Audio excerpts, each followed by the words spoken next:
This teenage girl cuddled her sweetheart after his family had made the most heartbreaking decision. They say the first cut is the deepest and that young love is incredibly strong.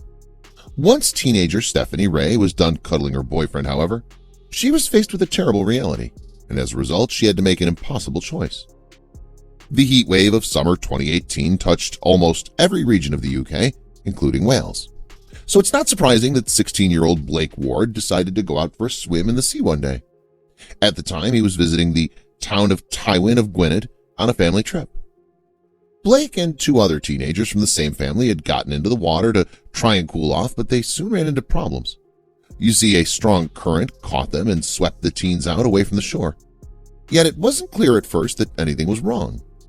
In fact, Stephanie's mother, Rebecca Ray, explained that from a distance their shouts sounded like laughter. We'd arrived on the Sunday and the weather had not been too good, so on Tuesday when the sun came out we headed for the beach. They were only 5 minutes ahead of us, she told The Sun. When we got to the beach I could hear them shouting, and at first I thought it was screams of laughter, Rebecca explained.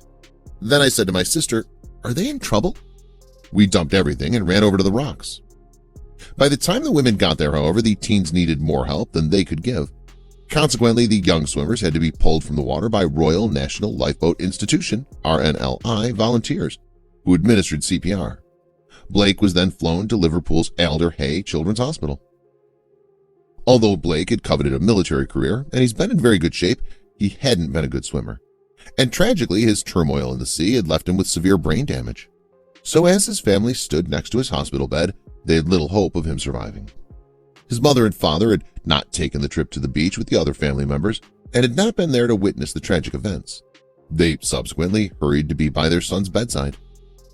As Blake lay in the hospital, his girlfriend, Stephanie, rushed to be there too, determined to stay with her childhood sweetheart. Yet it was all for naught. Doctors determined that Blake would not be able to recover and that his life support machine would be switched off. There was nothing left for Stephanie to do but climb into bed with her paramour and let him know that he wasn't alone. It was the best way she could think of to say goodbye to the boy she loved.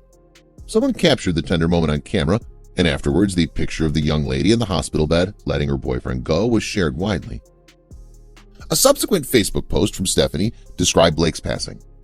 "Today has been the hardest day for me, and it will be a day I'll never be able to forget. As some of you may know, Blake was involved in a terrible accident on Tuesday. We were told yesterday that Blake would never recover and his brain was too damaged," Stephanie's post read. "We had to make the hard decision of turning his machine off and letting him go. But just know Blake wasn't in any pain as he passed away with his family around him." As Blake passed away, tributes were made to remember this young man. Several people left flowers outside the school he attended in his hometown of Dudley. Many people wrote notes and attached them alongside. They included Stephanie, whose note was photographed and appeared online. "To my baby boy, I know you're in a better place and not in pain," it said. "I'm gonna make you proud, I promise. We had our ups and downs, but we got through them. Love you, my precious angel. Sleep tight." But the memorials didn't end there. The headmistress of Blake's school decided to honor the boy during a speech she gave to pupils, for instance. Considering the young man had only moved to Wolverhampton 6 months previously, it speaks to the impact that his tragic event had. And while Blake may have later died, the Coast Guard and other emergency services had done their part to try to save him. Consequently, they tried to display their condolences by holding a fly past during a special event to celebrate his life. Blake's death was a tragic example of a life cut short far too soon. There was, however, a small silver lining that could offer some of his loved ones a modicum of comfort. At the special request of his family, some of Blake's organs were donated to those in dire need. This isn't the first time that the area suffered a tragedy as a result of drowning either. When two girls got into difficulties back in 2014, 74-year-old Richard Guest died during a rescue attempt. Ultimately, the girls were saved, but Guest never made it back. Stephanie's mother therefore argued that it was time for the beach to get adequate lifeguard cover.